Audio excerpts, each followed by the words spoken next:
Welcome to the Electric Playground. Today on the show, we discuss the latest happenings at Nintendo in the Rundown. Plus, Scott and I empty each other's oxygen tanks with our review of Everest. Everest is another beast altogether. Then we prepare you for the Scorch trials with a review of the new Maze Runner movie. I'm sorry, Hermano. Looks like you're tagged. Also coming up, we take a look back at the first Maze Runner film. We continue counting down to The Force Awakens with more Star Wars memories and much more today on EP Daily. Brought to you by EB Games. I'm your host, Victor Lucas, bringing you the latest in everything cool every single day. I found a warp zone, and it brought me to a world that I've never seen before. It's called the Rundown. One of the biggest game companies in the world has found a new leader. Following the sudden passing of former President Satoru Iwata earlier this summer, Nintendo has appointed Tatsumi Kimishima as its new president. Kimishima has been in the video game industry for 15 years, serving in the Pokemon Company and Nintendo of America, and has been the managing director of Nintendo Japan since 2013. He's mostly served in financial management roles, and his appointment comes alongside what Nintendo is describing as a large-scale revision of the company's organizational structure. Mario creator Shigeru Miyamoto now has the new title Creative Fellow, overseeing all of the creative aspects of the company, with Wii architect Genyo Takeda taking over the role of Technology Fellow, overseeing the new technology that's in development. The restructuring comes as Nintendo is developing their new console, codenamed the NX, which will replace the struggling Wii U. Expect that in late 2016. Gamers finally know when they can jump back into StarCraft 2. Blizzard has revealed that the long-awaited new expansion, Legacy of the Void, will launch on November 10th. The developer had promised that it would arrive before the end of the year, so it's nice that we won't be getting another one of the delays that they're known for. Legacy of the Void will give players a new campaign focusing on the Protoss aliens, and there will be loads of new units and modes. We'll have more on the expansion in the coming months. The last StarCraft 2 expansion, Heart of the Swarm, was released in 2013. Some fun stuff to talk about today in the Rundown. We got 2 thumbs up for Mr. Scott C. Jones. Mr. Kimishima, we're going to have to learn how to say his name properly. Kimishima, how did I do? I think pretty good. I don't know. He'll be Kimishima. He'll be the judge of that. He's a financial guy, so we don't really know this guy. He hasn't been in the Nintendo Directs. I don't think we've ever seen him up on stage at an E3 before. It's so funny, but I mean, this is the business world, right? Our hearts and our emotional side of everything, we're still with Iwata, even though he's gone. Yes. And we're all still trying to make our peace with the fact that Iwata is now part of Nintendo going forward. Yeah. And I got to tell you, I'm a little suspicious of financial guys. The same way when I go to the bank and I'm like, how are my investments doing? They always give me some BS answer. Well, you know what? We can't lose the heart, and that was one of the beautiful things about Iwata is that he always kind of fought for the gamer, and he always he didn't sort of buckle to financial trends. It's going to be very interesting to see how this all shifts. How do you say it again? Kimishima? Yeah, Kimishima. Kimishima. I think so. Okay. All right, something else we're going to have to learn how to say again is Protoss, because they're back in a brand new standalone expansion for StarCraft 2. Protoss. You don't need the full game for StarCraft 2, but I couldn't imagine anybody just picking up the new Protoss people expansion. sitting around at home going, you know what? I've never played StarCraft 2. I've never played StarCraft. I'm going to start with this here. Yeah. No, I don't know. Anything Blizzard does, I feel like they, maybe if Nintendo has a counterpart on the PC side, it's Blizzard. Right. I feel like they make so many indelible properties. They make so many things that people can't forget. Yeah. And they're making more. And how can you not be excited about that? Yeah, I think that's one of the special things about the way that they make games too, right? They give as much weight to every single faction, every single side of the tale. And sometimes it takes these guys a long time to bake these games, as we know. Doesn't matter as long as the final product is excellent. I want to play it again. It's been a long time. I haven't played it, haven't thought about it, but I want to jump back in and play, get myself some StarCraft 2. I want to jump in too. All right, well, right now we've got to jump into a look at our review of the first Maze Runner movie because, of course, the new one is out today.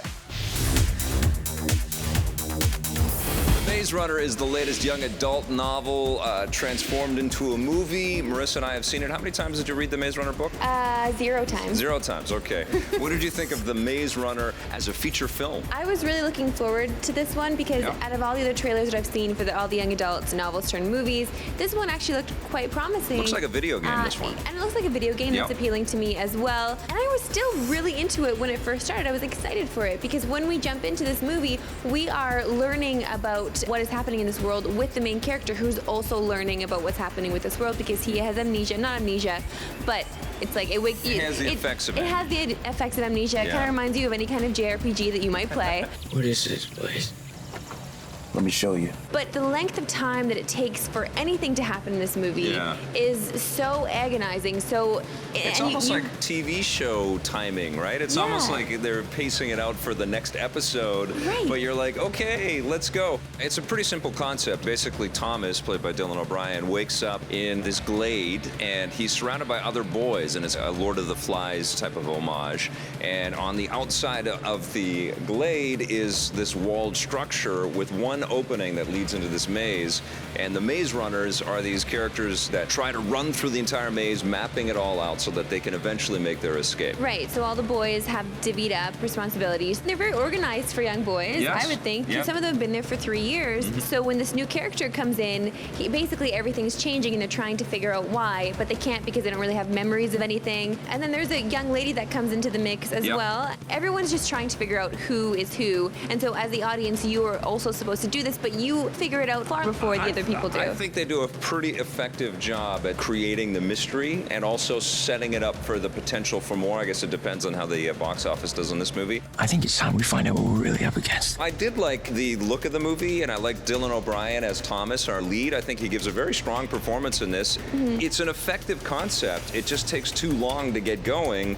and so much of the cool stuff, which is the adventuring in the maze, is the most interesting stuff, but it takes so long for us to get in there. I wish we could have seen why the maze was so cool and scary instead of being constantly told, and just lots of fear in everybody's faces, you know? Right, fear and also questioning what's happening now, what's that? I hate these random questions that are thrown out into the world when they happen in movies. It bothers me so much because I don't know if you're trying to confuse the audience more, but I can't feel smarter than you. I can't feel smarter than the movie that I'm watching. And this is exactly what that movie is doing for me. Oh no. I don't like how all these young adult novels are playing to the trope of this one person that's just so special. And it's playing into teenage vanity, really. Well, it's also very video game era storytelling. We've seen a lot of these kinds of stories and better stories in video games over the years, so it is a little dumbed down of that virtuous solitary hero out there that nobody understands. I remember my name. I'm Thomas! It's not a Hunger Games caliber movie. I like the Hunger Games a little bit better. But it's way better than Twilight, and we've reviewed some other ones here. You watched Twilight? We reviewed one of them. Did you? That is a shame. Yeah, it was really I'm sorry that you had to go through that. Yes, it is better than anything Twilight. I've never actually watched a full Twilight. I went to the theater and I walked out because I just couldn't stand to be as insulted as I was being. So this is better than that. I sat through it. The young people in the audience seem to be really enjoying it, which is what their demographic is. There was moments of humor in here that I did not laugh at. I didn't even crack a smile, but there were some people in the audience that were laughing that thought it was okay. You know what? It surprised me for how competently it was made. I just wish that it got into the action a lot sooner, and I am a little intrigued about where we go from here. I'm not at all, because the ending was horrendous. It was set up for the next one, and it was just so insulting.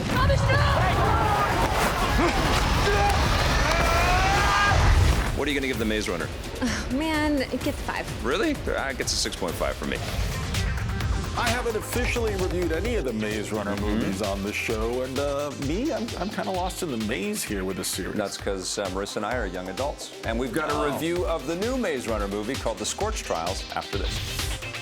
Hang on!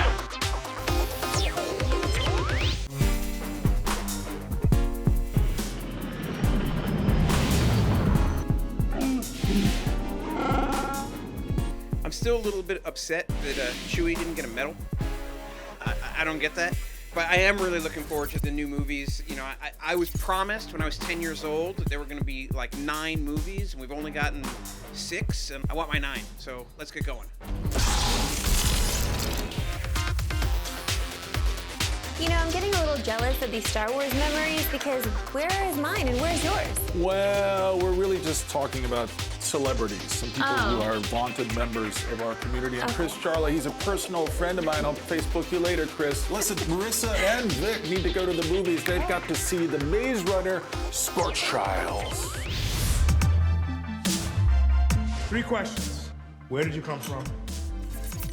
Where are you going? How can I profit?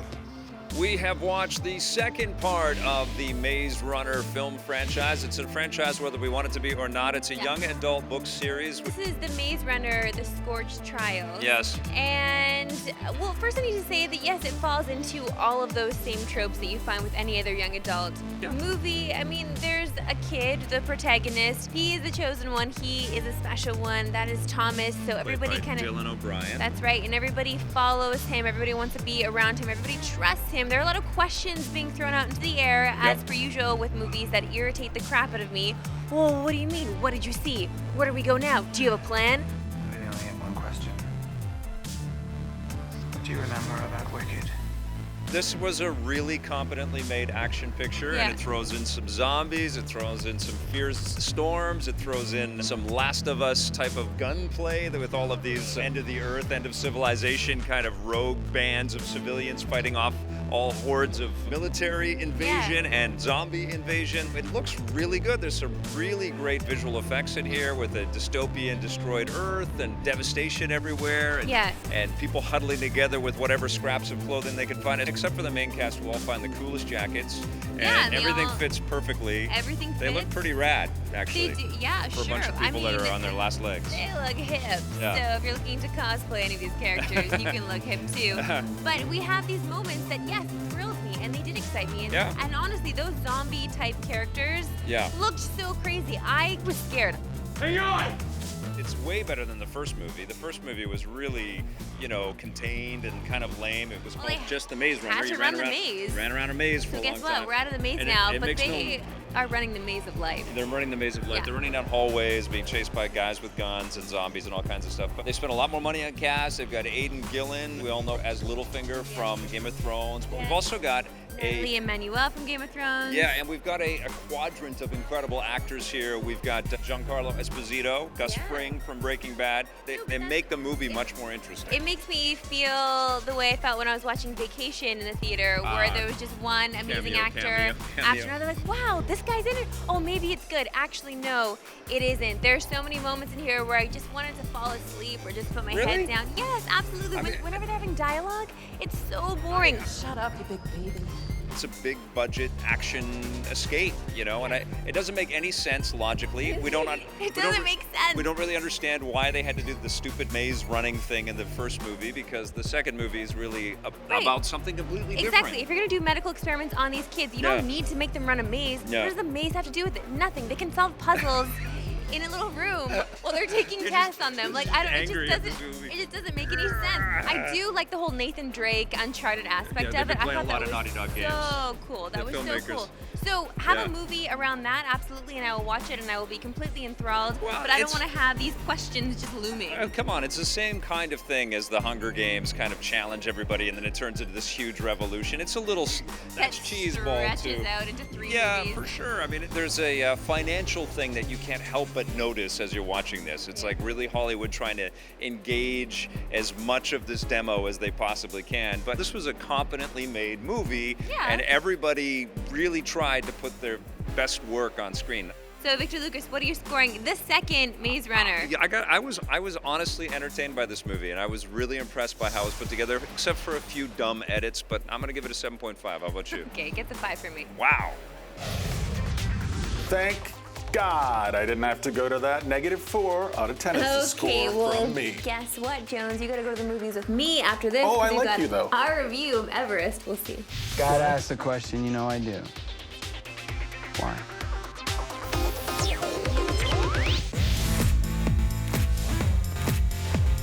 EP's mobile coverage is brought to you by Gameloft, makers of Asphalt 8 Airborne, which you can play on your Android or iOS device for free right now. Look, I know you played a ton of Endless Runners on your iPhone or your iPad, but I've got a new one for you to check out. It's called Alto's Adventure, and boy, this is a beautiful game. It's made by Snowman out of Toronto. What they've done here is they've given us a snowboarding endless runner. You play a little guy named Alto who is out chasing after and trying to rescue a bunch of llamas that are all running down a mountainside. You're doing jumps, you're doing flips, you're doing some grinds on all kinds of different obstructions. You're collecting little power-ups like magnets and things that will help you glide for a little bit. But the big story here is the beautiful music and the incredible art style. This is so lush, so beautiful, so addictive, so well-tuned. This is simply some of the best stuff that you can find on a touchscreen today. I think it deserves to be on pretty much every iPhone or iPad out there. I'm giving it a 9.5 out of 10. Ooh, yes, I love another pocket from Victor Lucas. Thanks, buddy. Listen, we've got a pack because we've got a treacherous climb up the Everest mountain. This one's a tough one, and you know what? So is this review. Human beings simply aren't built to function at the cruising altitude of a 747. My quest for a good movie in 2015 continues. I went into the IMAX theater and I brought my friend Marissa Roberto with me. Thank you. We saw a movie called Everest. This is in IMAX. Yes, well, it came out on IMAX first, and other people can see it if they don't want to have the IMAX experience or do not have an IMAX near them. I must say, though, that I did really enjoy the IMAX experience. I really feel like it adds to it. Yes, I know you're paying more money, but this is a movie that I feel like you should see in IMAX. So let me just say that I did climb a mountain this year.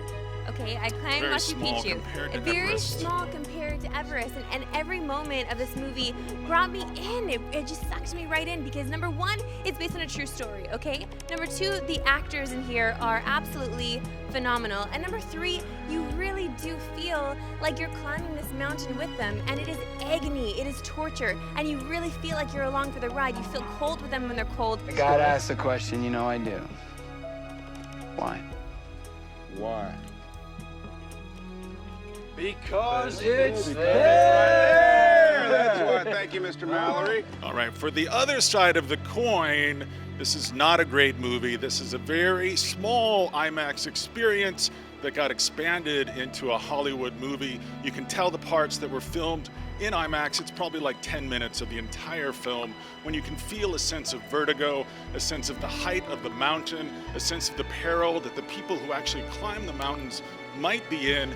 The rest of the movie, though, takes place, obviously, against green screen. And so what we're seeing are a lot of special effects, a lot of acting from very strong Hollywood actors who are not exactly given enough of a spotlight, enough real estate to create any kind of memorable character. I mean, everybody feels like just a sketch of a character, so you don't really feel connected to anybody in the entire film. And therefore, because they're climbing a mountain, you never really feel scared for what's going to happen to them, because whatever does happen to them feels like a special effect will come along and then somehow make it okay again. Everest is another beast altogether. We meet this couple off of the top, okay? Can you believe this couple? Absolutely, because you felt the love there. There's not a lot of time for these people to actually develop a relationship with the audience, okay? For these characters to develop a relationship with the audience. But in the moments that we did have with them, I felt it. I felt like it was real. There were so many emotional moments. There were ladders stretched across these bottomless crevasses. And that's the only moment in the film when I really felt any sort of vertigo. I feel like there's so much talent here. I mean, the director, not the strongest director, Baltasar Kormako, we've seen him before. He made a film called Contraband, which we still talk about around the office. I don't feel like he had enough to do. This is based on the John Krakauer book, which was really popular in the 90s, Into Thin Air. I read the book, I know the story. My opinion on this entire endeavor is that here are a bunch of rich white guys. They all paid $65,000 each to climb this mountain, which is a doomed enterprise. I don't know why these people are climbing this mountain. I don't know what they expected was going to happen. Of course they're going to be in trouble. This is like swimming into a shark's mouth and then being surprised when it bites you. That's exactly what a shark does. Yeah, but now you're mad at the adventurers for going on the adventure. It is a feat to accomplish. No, it is a feat to accomplish. It's a lazy film. Lousy it's acting. Not lazy at all. No writing, no directing. All these actors belong. Yeah, it's lousy. They don't have enough to do. If you want a good movie, go see something else. Stay home. Maybe do a project with your kids. Don't go see Everest. Give me your score. It's a true story that people should know. I know. I read the book. I know the story. I know Krakauer's book. I know it. I need a score, though. It gets a 9. Gets a 9? Are you Yes. I can't get air. This movie is I need nice, oxygen. so you should go see this movie. This is a 2. Oh my God. A 2!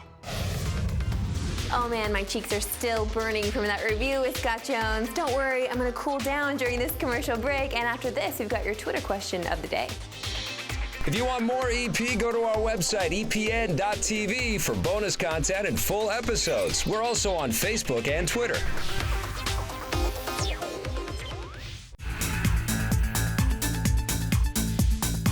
Welcome back to EP Daily. It's time for our Twitter question of the day. This one's from Dylan at DylanSCTTG. Cool name. Yeah, if you can change any video game story, what would you change and why? Good question. Well, I'd go right back to the beginning. You got a plumber saving a princess. Make them both transsexual. So the plumber's a woman, and the princess is actually a man. Okay. Boom! All right, New video game. Very topical. All right, I would say Destiny needed a little bit more fleshing out of its story. I think they created a lot of cool ideas and characters and places to go, but the overall story was a little too vague. I feel like we're telling richer stories in the video game space because of the popularity of indie games, because of the stuff we're seeing on Steam these days. Yeah. Much more interesting, much more abstract, much more, more stories that sort of appeal to smaller niche audiences now than ever before. Now, I would also change the ending to Red Dead Redemption, and you know why. Hey, listen, if you want to get caught up on the show or our podcast, Big Space, we go to our website, epn.tv. And that's it for today's episode, but tune in next time and find out what's new with the Heroes TV show. It's called Heroes Reborn. Thanks for watching, everybody. We'll see you then.